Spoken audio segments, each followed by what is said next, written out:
नमस्कार मित्रांनो. तर मित्रांनो, सकाळी आपण एक व्हिडिओ बनवला होता प्रभाकर केसरी मैदानामध्ये बकासूरचा पहिरा कोण असेल, आणि त्यामध्ये आपण सांगितलं होतं की माळशिरसचा नाग्या नावाचा एक नवीन खोंड आहे. तो आज या प्रभाकर केसरी मैदानामध्ये बकासूर बरोबर पळतोय.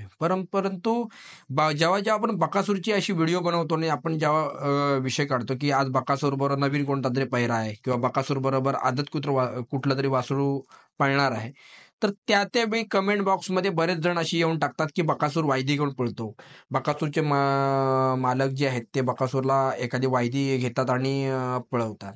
पण मित्रांनो, जेव्हा जेव्हा बघा मोहिल शेठला आणि आपल्या वैभव शेठला जेव्हा विचारलं गेलंय की बकासूरच्या पळवण्यासाठी तुम्ही वायदी घेता का, तर त्यांनी साफ ती गोष्ट खोडून काढलेली आणि त्यांनी सांगितलं आम्ही कोणत्याही प्रकारची वायदी घेत नाही. परंतु सोशल मीडियामध्ये बरेच जण असे येतात आणि जेव्हा जेव्हा बकासूरची चर्चा होते तेव्हा कमेंट बॉक्समध्ये येऊन टाकतात की बकासूर वायदी घेऊन पळतो आणि बकासूरला मोहिल शेठ वायदी घेऊन पळतात. तर मित्रांनो, माझं असं तुम्हाला म्हणणं आहे की आपल्याकडे एखादी गोष्ट पुरावा नसताना किंवा एखादी गोष्ट माहीत नसताना आपण कमेंटमध्ये येऊन टाकणे की बकासूर वायदी घेऊन पळतो, हे कितपत योग्य आहे? मला नाही वाटत हे योग्य आहे. आणि तुमच्याकडे एखादा पुरावा असेल तर तुम्ही या सोशल मीडियामध्ये त्याला घेऊन तुम्ही प्रूव्ह करून दाखवा की मोहिल शेठ अशा अशा माणसांकडून वायदी घेतात. आता बघा, गेल्या परवा दिवशी 2 दिवसापूर्वी आपल्या सँडी यादव यांनी ह्याची मुलाखत घेतली होती, बलमाच्या मालकांची मुलाखत घेतली होती. तर त्यांनी ऑन कॅमेरा सांगितलं की हा मी घेतो वायदी. तर तसं जर तुमच्याकडे कुठला पुरावा असेल, जर बकासूर वायदी घेतो, तर तुम्ही तो सोशल मीडियामध्ये आणा आणि मग तो मोहिल शेठला दाखवा की बघा असा असा माणूस आहे, त्याच्यावर तुमचा बैल त्याच्याबरोबर पळाला होता आणि त्याच्याकडून तुम्ही वायदी घेतली होती. आज जर ते नाही म्हणत असतील, तर आपण सोशल मीडियामध्ये येऊन त्यांच्या वायदीच्या विषयावर चर्चा करणे कितपत योग्य आहे? आणि वायदी हा एक वेगळा विषय झालाय की वायदीवरती आज बरेच जणांचे दोन मतभेद आहेत. बरेच जण म्हणतात की ठीक आहे की एखाद्या नवीन बैलाला उजेडात आणण्यासाठी मोठा बैल आहे आणि ते मोठ्या बैलावर रिस्क घेऊन एखाद्या नवीन बैलाबरोबर पळत असतील, तर त्यासाठी ते काही चार पैसे त्यांच्याकडून घेत असतील, तर ते ठीक आहे. ते त्यांचं दोन मालकांचं म्हणणं असेल. आणि बऱ्याच जणांचं असं म्हणणं आहे की वायदी हा प्रकार बैलगाड्यामध्ये पुढे वाढला तर गरिबांची किंवा आपल्या शेतकऱ्यांची बैल उजेडामध्येच येणार नाहीत.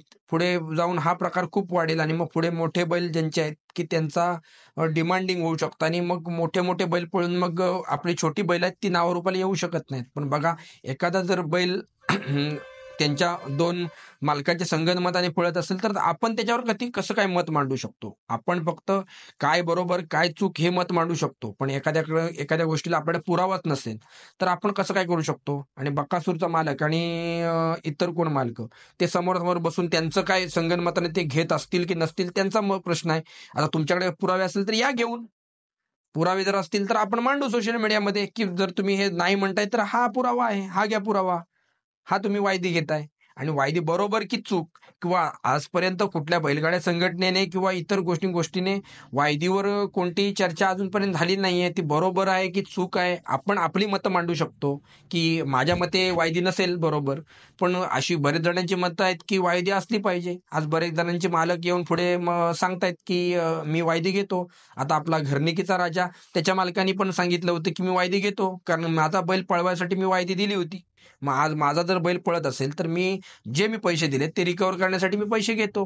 आता त्यांचा वैयक्तिक प्रश्न आहे. तसं तुम्ही कमेंट करण्यात तुमचा वैयक्तिक प्रश्न असू शकतो की वायदी बरोबर आहे की चूक आहे. आता वायदी बरोबर आहे की चूक आहे, हा फायनल डिसिजन कुणी घ्यायचा? ह्याच्या पुढे जाऊन कुठली संघटना आपल्या बैलगाडी शर्यत क्षेत्रामध्ये आली, त्यांनी स्ट्रॉंगपणे कुठला तरी नियम बनवला की बा ही वायदी हा प्रकार चुकीचा आहे, ह्याच्यावरती काहीतरी शिक्षा असली पाहिजे किंवा ह्याच्यावरती बंदी आली पाहिजे, तर तो पुढे जाऊन विषय वेगळा असू शकतो. पण आता वायदीवरती कुठलीही चर्चा झालेली नाही किंवा कोणी वायदीवर बोलायला तयार नाहीये. जे कोणी येतात ते काही जण स्पष्ट बघतायत, ते येऊन सांगतायत की आम्ही घेतो वायदी. पण आपण सोशल मीडियामध्ये आपल्याकडे कुठलाही पुरावा नसताना आपण बकासूरवर आरोप करायचा, बकासूरच्या मालकांवर आरोप करायचा, हे साफ चुकीची गोष्ट आहे. आज बघा, आज नाग्याबरोबर बकासूर पळतोय, तर आज नाग्या बैल कोणाला माहित नव्हता ना. आज अचानक नाग्या हा बैल माळशिरसचा लोकांच्या नजरेमध्ये आला. आज समजा आपल्या प्रभाकर केसरीची फायनल त्यांनी मारली, आज गट ते पास झालेत. आता ते सेमीला आहेत. आता सेमीमध्ये जे काय होईल ते, पण त्यांनी आज जर फायनल मारली तर नाग्या बैल हा प्रकाशामध्ये येणार आहे. मग त्याचं श्रेय कोणाला जातंय? बकासूरलाच जातंय. मग बकासूरच्या निमित्ताने जर कुठले बैल उजेडामध्ये येत असतील, तर त्यांचं काय मालकोमालकी जर व्यवहार झाला असेल, तर त्याच्यावरती आपण कसं काय भाष्य करू शकतो? तर मित्रांनो, हे साफ चुकीचं आहे. तुमच्याकडे कुठला पुरावा असेल तरच तुम्ही मांडा. नाहीतर आपण एखाद्याच्यावर वैयक्तिक टीका करणं हे पुढे जाऊन खूप आपल्याला त्रासदायक होऊ शकतं. आणि बरेचसे तसे प्रकरणं झालेत. आता निंबाळकर सरांवरती पण टीका होत होती. त्यांनी पण येऊन सांगितलंय, की उद्या जर माझ्यावर वैयक्तिक कोणी टीका केली, तर मी त्याच्यावरती कायदेशीर कारवाई करेन. तसे बकासूरच्या मालकांवर तुम्ही येऊन सोशल मीडियामध्ये जर वेगवेगळ्या गोष्टी कराल, तर उद्या ते सुद्धा तुमच्यावर वैयक्तिक कारवाई करू शकतात. मग ह्याच्यावर तुम्ही थोडा विचार करा. तुमच्याकडे पुरावे असतील तर तुम्ही सोशल मीडियामध्ये मांडा. नाहीतर तुम्हाला ते त्रासदायक होऊ शकतं. बाकी काय बरोबर, काय नाही चूक हे प्रत्येकाचं म्हणणं आहे आणि प्रत्येकाला मांडण्याचा तो हक्क आहे. बाकी तुमच्या सर्वांचं काय म्हणणं आहे ते आम्हाला तुम्ही कमेंट बॉक्समध्ये नक्की कळवा. धन्यवाद.